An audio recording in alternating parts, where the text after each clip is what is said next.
Penangguhan pembukaan sekolah memberi lebih banyak masa kepada seorang murid prasekolah meneruskan aktiviti berkebun di halaman dan belakang rumahnya di Taman Slim Permata di Slim River, Perak.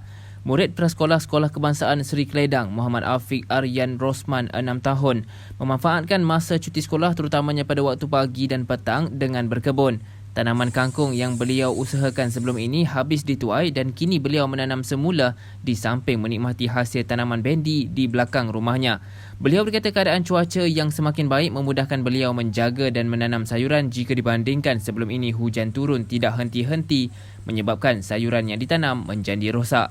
Katanya hasil tanaman kangkung di belakang rumahnya bakal dituai pada minggu hadapan dan beliau akan meneruskan aktivitinya dengan bersedekah kepada jiran berdekatan.